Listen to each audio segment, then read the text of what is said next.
Welcome to Life on the Moose. Welcome back if you've been here before. I'm not supposed to be here. 24 hours ago, I was sure that I was not going to put a video out this week. Today is Wednesday, 2 days before you're watching this, if you're watching it on the release date. I decided late last night that I'm going to make a quick video today. Maybe it's going to be 20 minutes, 25, 30, I don't know for sure. But we have stuff to do before the lumber package arrives. I ordered materials day before yesterday. They're supposed to be here Friday afternoon. So I wouldn't have time to get a video with any of the framing stuff done. But there are things we can do before the framing even starts. So there are 3 things I'd like to finish up in this episode. One is trimming up the edges of all of this sheathing. We have to do this long section right here. That's 40 feet long. Have to do that 12-foot section over there. We have to do that approximately 20-foot section right there. And then just a short 5-foot section over there. I already snapped the lines. We're ready to go. The next thing I'd like to get finished up in this video is laying out the walls. We'll get to that later after we trim this sheathing up. And the last thing I'd like to get finished up, or at least started, is working on the headers. Now, I'm not talking about the World Cup headers. I'm talking about headers above windows and doors. Specifically windows, well, and doors. We're going to get to that. So there's a lot of non-bearing window headers that we have to deal with. Simply 2x8s. 2x8s for headers. That's what the engineer is calling out for a lot of these doors and windows over on this side of the house, where we don't have to worry too much about shear and load and whatnot. On these interior shear walls, the engineer wants LVLs for headers, and they're a little thicker, a little stronger, a little straighter. We'll get into that later. But for the 2x8s that we can use over in this area, guess what we're going to use for 2x8s?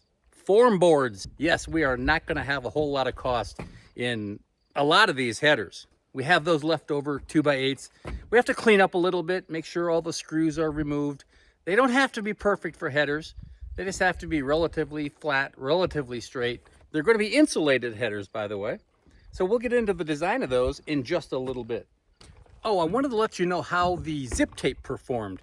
You probably saw that it started to rain right as the last episode was ending.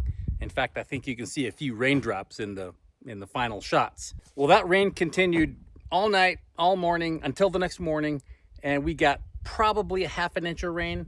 It was quite a bit of rain, and it was blowing pretty hard. So the top of this, completely wet. It was like a reflecting pool.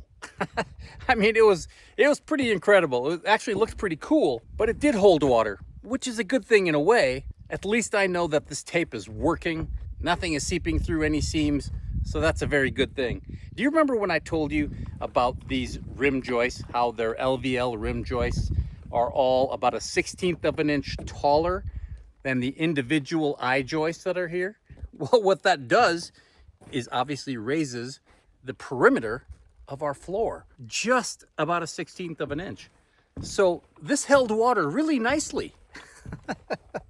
What I did is I drilled 2 holes in the top of this. To back up a little bit, I actually did squeegee this off. In fact, it rained a couple of times, a couple of days since you last saw me, and I ended up squeegeeing this off twice, maybe 3 times. I squeegeed water off of this. I drilled little 3/4 inch holes between the eye joists, so I don't have to worry about that, just so there's somewhere for water to drain if it happens again and I'm not here and I can't squeegee. I did place 2 buckets, one under each hole that I put in this floor, just to collect that water.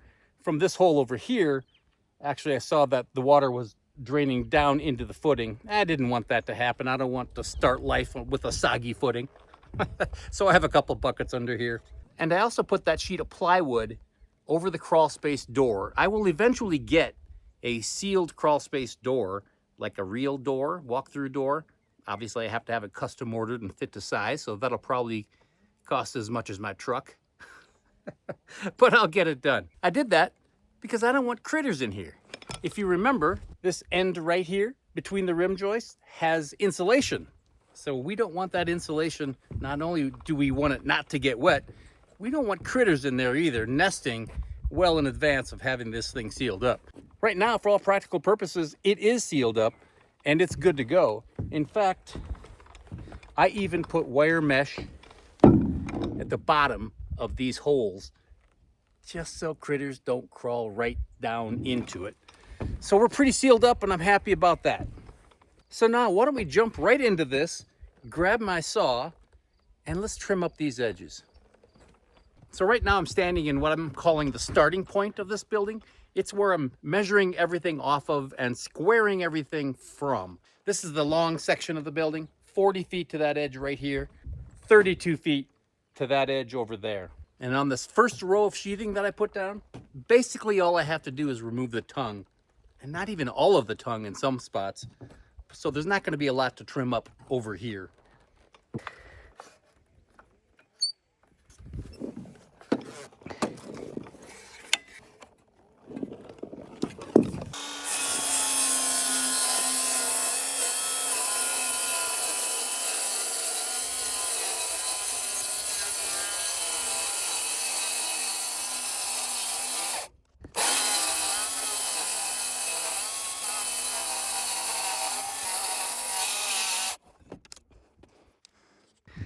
You probably saw how that dust was blowing in that direction, kind of covering my line as I went. Well, that was okay because I wasn't breathing it. Because this OSB dust is fine, and if I was in an enclosed location or if it was blowing in my face, I would wear a mask. And this stuff is very slick, so why not get rid of it?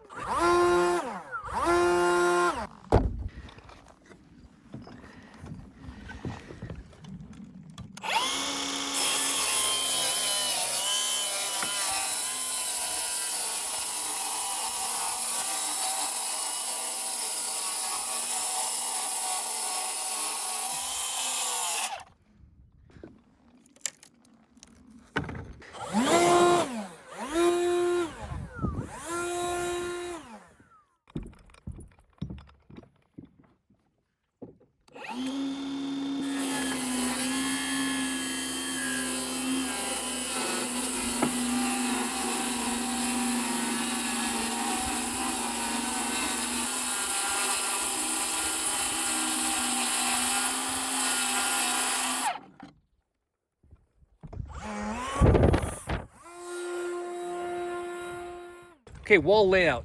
Because this is 32 feet across this east end of the building, my tape measure is only 30. So I don't have enough tape measure to get all the way across to measure accurately. But I do have this 100-foot metal tape right here, as you can see.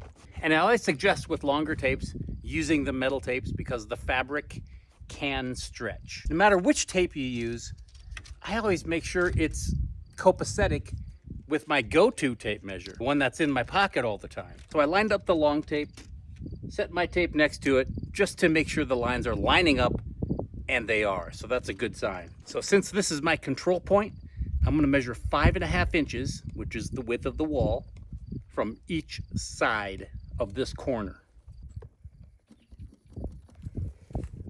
I'm just gonna drive a nail to hold my string line.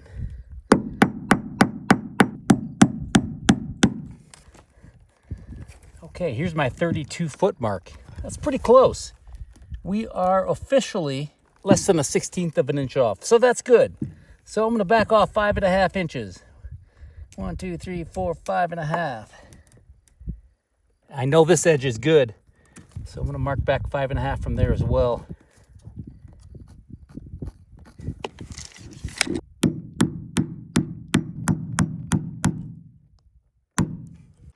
Okay, I'm using my red chalk line because that is more permanent.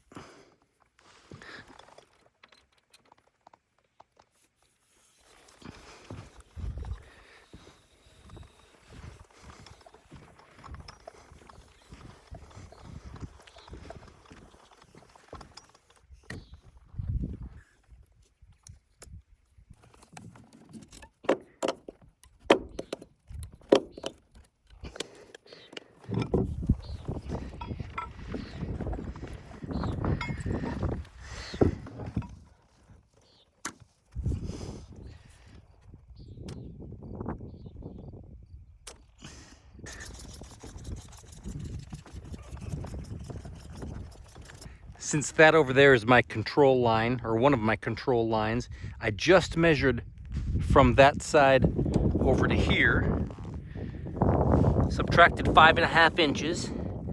That's where this is. So now let's snap this line. And then I'll continue that later down there.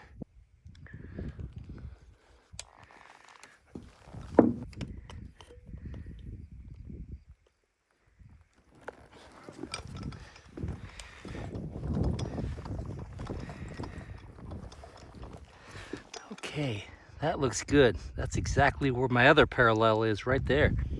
I can't ask for anything better than that. So, let's snap it.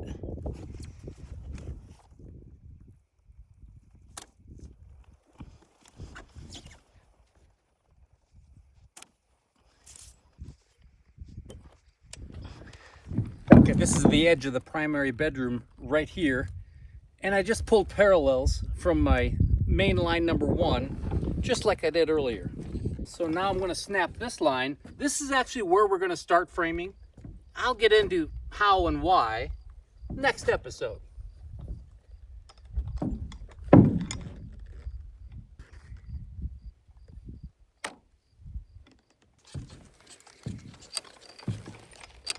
I just checked this primary bump out for square by measuring the diagonals. Right on. I don't know how that happened.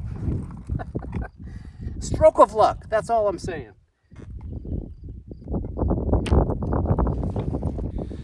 Okay, one more line on this side, and then we'll be done snapping for a while. Before we get too far into this, of course I'll snap the interior walls, because that'll just make sense.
Okay, headers.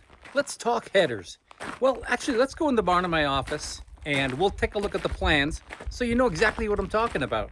Oh, I wanted to mention, when I was gone last week, I did ask you to take a look at an old video that you might like watching. And I think most of them were the subfloor video. That was the first really takeoff viral video I had. Has like 2 million views. Just ridiculous. Actually, I have 2 more videos with over 1 million views. That's kind of ridiculous. I don't know how it happens. But anyway, that was a popular video. A couple up on the ridge cabin up here, a couple wiring videos were favorites. And then I think working on the ridge beam on that spur cabin, that was pretty popular too. So thank you everybody that took a look at something I did a long time ago. I appreciate it. Getting warm out there. It's supposed to be 91 today, 94 tomorrow.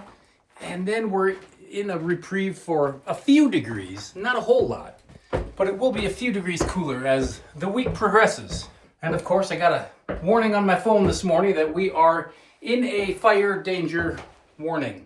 I think that's what they called it. Anyway, that's always fun. All right, nice and cool in here. Let's take a look at those plans. Okay, we're gonna start in this area here. This is the primary bedroom bump out. This is a bathroom window that sets back. This is the front of the house. So I want to concentrate on this area and then wrapping around to this area. These are 2 windows in the primary bedroom. So all of these are perimeter windows. None of these are in high shear walls or in load bearing capacity or anything like that. So on the plans it says right here, perimeter headers shall be 2 Doug fir number 2 2x8s per detail 8S 3.0. 8S 3.0. Here's the header details right here. As you can see, the engineer drew out the header so that the actual boards are on the outside, and then he has to fill the inside with the insulation, which we will do. And then he also has this, I don't know what you want to call that, base of the header, if you will. And of course, on these perimeter headers, it says, unless noted otherwise.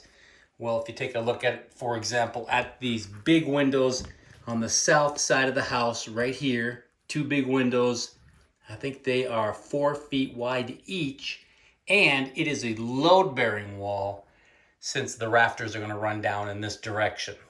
This will be basically the peak of the house right here. So here in the loft area, these windows that are up on top, these windows here, they require an LVL header as well.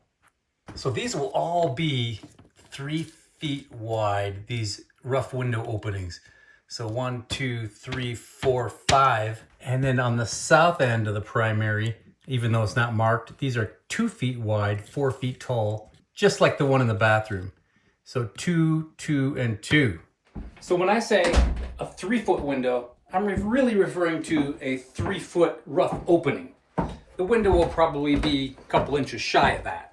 So if I want a 3-foot window or a 3-foot rough opening, I need that header to be 3 inches wider than that or longer than that opening, because it has to sit on trimmers or jack studs on each end of that header. For doing the math, if we have 5 windows that are 3 feet wide, or the rough opening is 3 feet wide, I'll need 10 of those 2x8s as headers, because each one is a double header. So I'll need 10 at 3 feet 3 inches.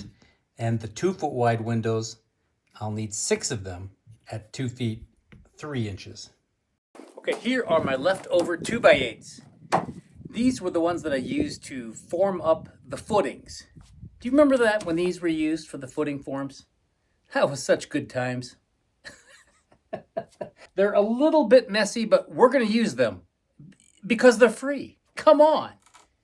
I love that word. Well, let's pull some of these out of here, load them up on that side by side, and get cutting. Well, we'll clean them up and then get cutting. Well, we have to clean them up and then measure them and then cut them. You know how it works. Okay, you want to get that end over there, I'll get this end and we can just put them right on. Oh, never mind. I'll do it.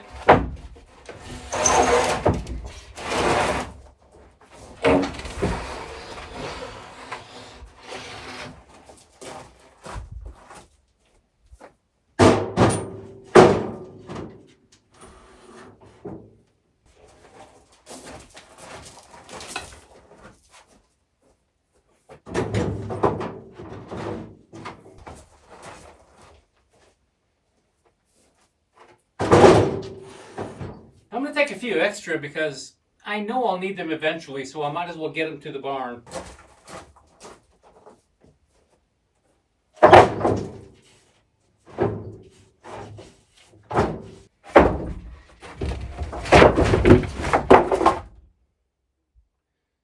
Oops.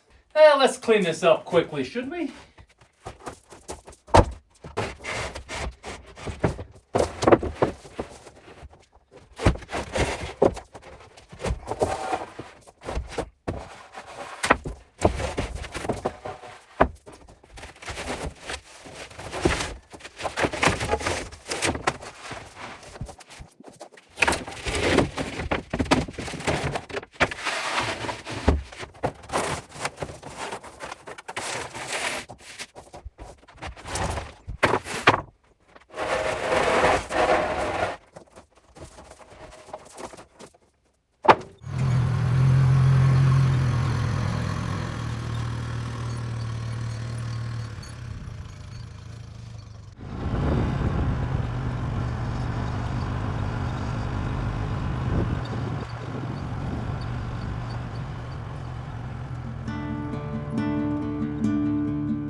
Okay, let's clean these up. Some of these have screws. Here, I'll show you. So some of these have the screws in them. Some of them don't. Most of them have a little bit of concrete, at least on one edge. I know this takes a little more time than buying brand new lumber, but the price is right. I'm not going to complain about spending, I don't know, even if I spend 3 minutes, even if I spend 5 minutes aboard, half an hour, I'll be finished up. No big deal. So you just have to sit there for another half an hour while I scrape concrete. That's it. All right, let's scrape. I think between the flat bar and an old hammer, I should be able to chip everything off just fine. I don't have to get this perfect. I just have to have it so it's somewhat tight and not wobbly. Does that make sense? I think I have the right bit in here. Hey, I do. A screw came out. Look at that. All right, it's working. Knock on wood. I don't want to celebrate too early. You know how that goes.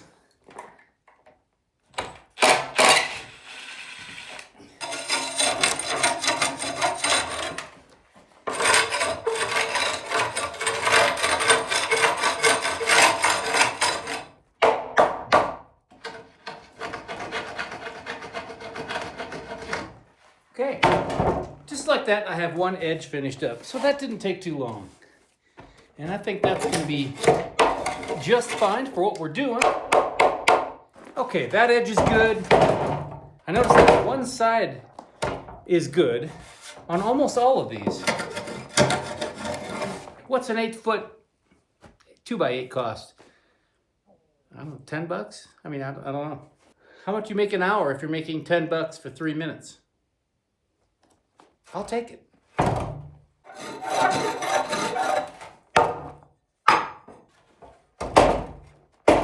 Okay, this one's ready for the chop saw.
Okay, now I'm going to square the ends off.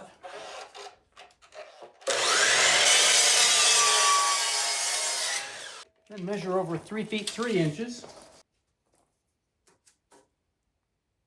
and cut it off.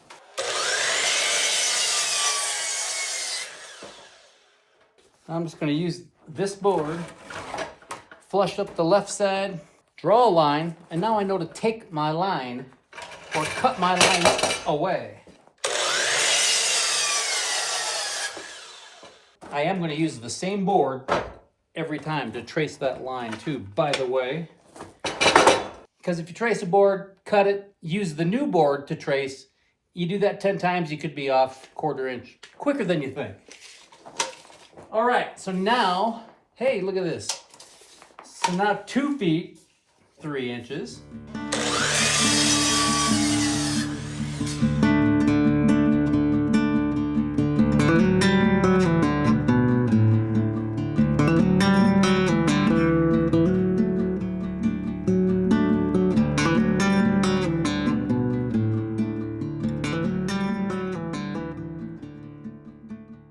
So I mentioned earlier that these headers are going to have a top and bottom, a cap and a shoe. I don't know. I don't know what it's called, if they're called anything. But I'll call them a cap and a shoe. And that's, of course, going to be a 2x6 because it's a 2x6 wall. So I forgot about loading those up earlier. So I had to run back and get 2x6s. So they're all here, ready to go. And they are cut at exactly the same length. These boards are in better shape, so I'm going to double them up, cut 2 at a time. Why not?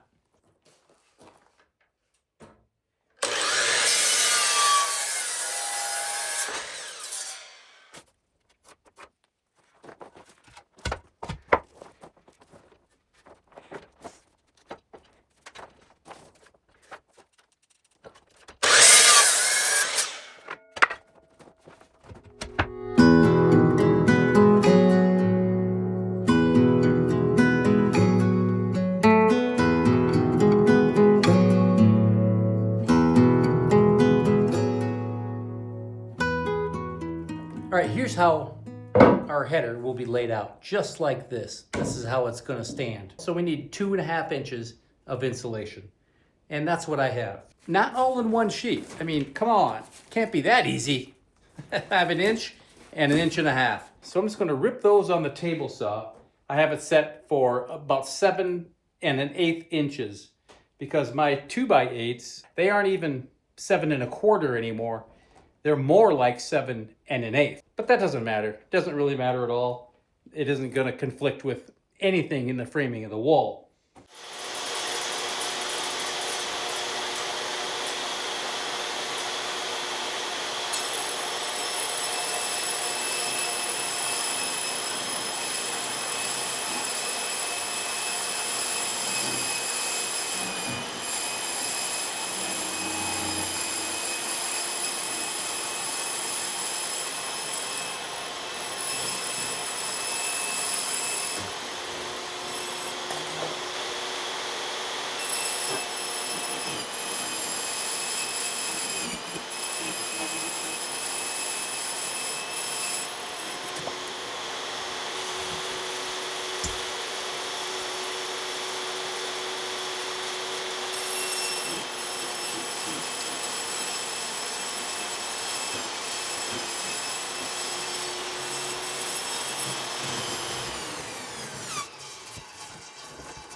If you remember, this blade only goes up 1.5 inches, so it barely misses this.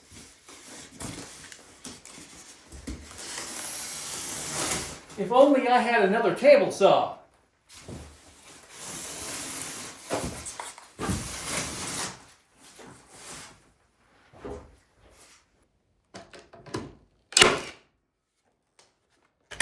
You know, there's more than one way to build these. I've seen them where both of these are stacked even with the outside, even with the inside. The proponents of this method where they're stacked on the inside and you put the insulation on the outside, their claim is it keeps the header warm versus having one of them cold on the outside. I get it, but I don't think it's going to matter that much. I just don't. So what I'm going to do is just rely on the plans. That way I don't have to think about it. I don't have to wonder. I'll just do what the engineer says and everybody will be happy. So let's put this thing together. I'm basically going to start with making a tray, if you will, and then I'll put my insulation in, and then I'll put my other 2x8 in.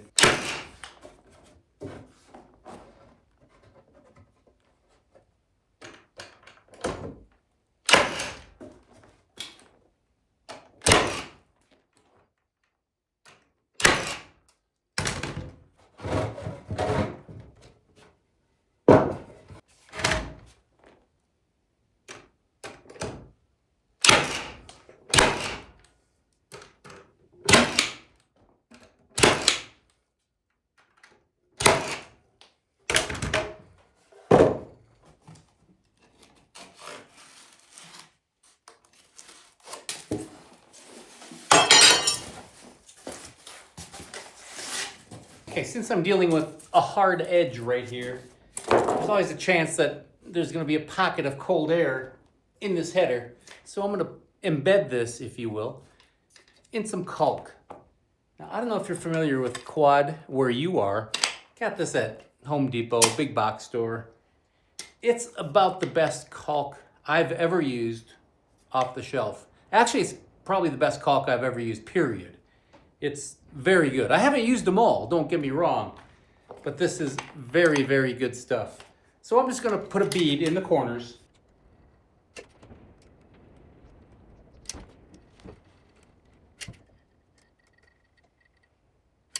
My only issue with this caulk, it's so good that it's hard to squeeze out.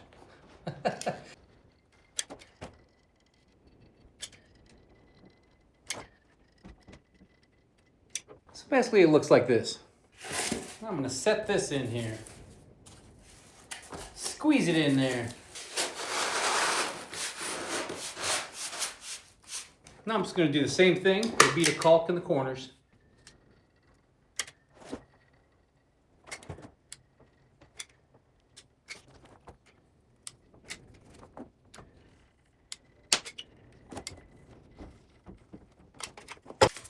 And I'm going to keep the metallic side out. The foil side, I don't know if it makes a difference or not. Seems like it should. So that's what I'm going to do.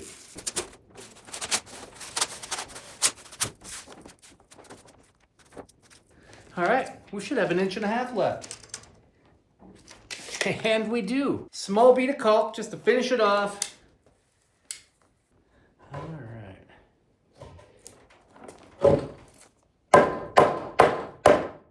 There we go.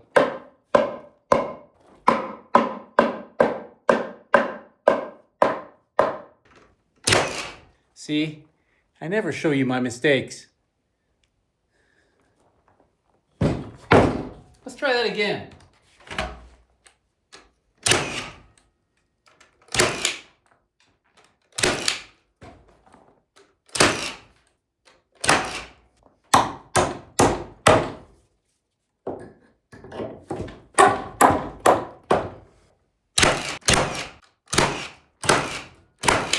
There you go. One insulated header. Ready to go up on the wall. Okay, let's do one more. Let's do one of the 2-footers. Let's assemble that. I have everything cut, ready to go. All I have to do is assemble it.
that's it for tonight.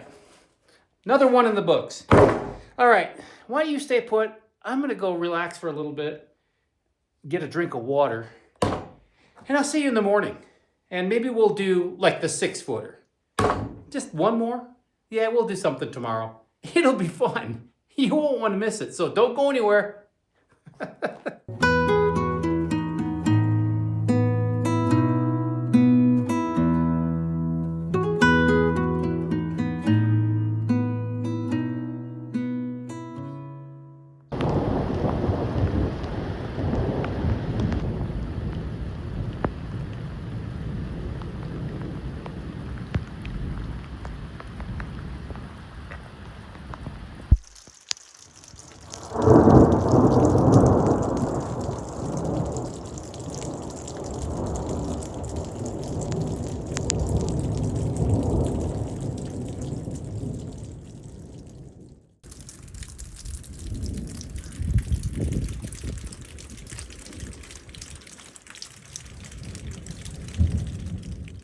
Good morning. What a banger of a morning it was. Holy cow, we had quite the lightning show and thunder show this morning. About 5 o'clock. There will be more video of that at the end of this video if you're interested. Quite a show. So I am on the house right now. I just emptied the buckets that were underneath. Remember I told you about that yesterday? So the wind is coming pretty hard from the east right now. So it's pooled up right there. That's about the only pooling we have right there. And there's a little bit over that primary wing right there. Like I said, I emptied the buckets this morning. They were about 2 inches from being full. It doesn't take a whole lot, especially with the wind. Blew it right in this hole, so it worked out really nicely. So I'm gonna take just a few minutes and squeegee the rest of this off. Oh, right there, you can probably see the reflection. Just a little bit right there. So let's squeegee it off. The sun is supposed to be shining, as you can see, in about 2 hours, and it's going to warm up again. So is this absolutely necessary? I don't know. I guess my philosophy is if it's going to sit there more than 2 hours, just squeegee it off, speed up the process. So I'm going to do that.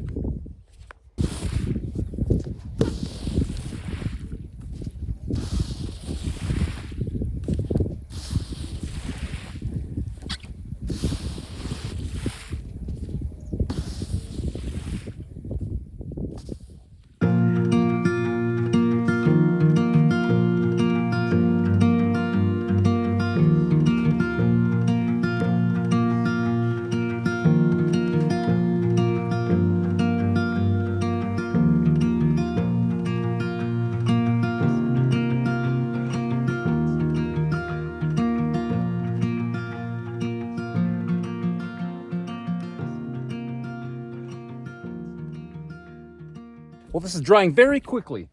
One thing I'd like to get finished up in this video is making the header that goes right there. That is going to be a slider, or I think a slider. I'm not 100% sure, but it's going to be a rough opening of 6 feet. So I'm going to take care of that header right now. Actually, I'm going to put on boots first, and then we'll take care of this header. It's going to be a nice day. Boots are on. It's been an hour and a half since you last saw me. I had some breakfast, put my boots on. This is what's left of the water. Not a whole heck of a lot. So as you can see, that doesn't take long.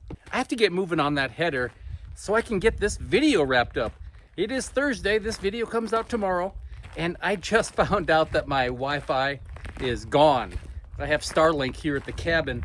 And one of those bolts of lightning this morning, I thought I heard a pop. It broke, it tripped a breaker. And it happened to be the breaker that the Starlink is attached to. I tried to reset it to no avail. So I have to hurry up, get this header built so you can see me build it. I know you want to. And then I have to upload this video somehow after I get it edited. So hopefully by that time, the Starlink is working. If not, I'll have to go to town to the library. I don't want to do that. I just spoke to my door guy, my door and window guy. I think we're going to do French doors that open to the outside. So 6 feet on a rough opening will be just fine. And I double checked the plans. So any opening more than 6 feet wide require double king studs and double jack studs. or jacks or trimmers, I think they're called. Trimmers or the jacks hold up the header. So I would need 2 of those on each side if it were more than 6, but it's not. It's exactly 6, so we're good to go. So if you had a 6-foot wide opening off of your bedroom, would you put a slider in, or would you put in French doors? I think I'd rather do French doors. Opening to the outside, it's going to be more protected from the weather, even though we're going to have a cover over it. But what would you do?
Three headers in the books: 6-footer, 3-footer, 2-footer. Actually need 2 more of the short ones. I need 4 more of the 3-footers, and I'm good on that one. Oh, I guess I still need 1 for the front door. Okay, I got a lot of work to do. So barring any surprises, we're gonna be framing next week. So keep your fingers crossed that there's no surprises. In the meantime, you take care of yourself. Take care of those around you. Be nice to people. That's always a good thing. I'll see you soon.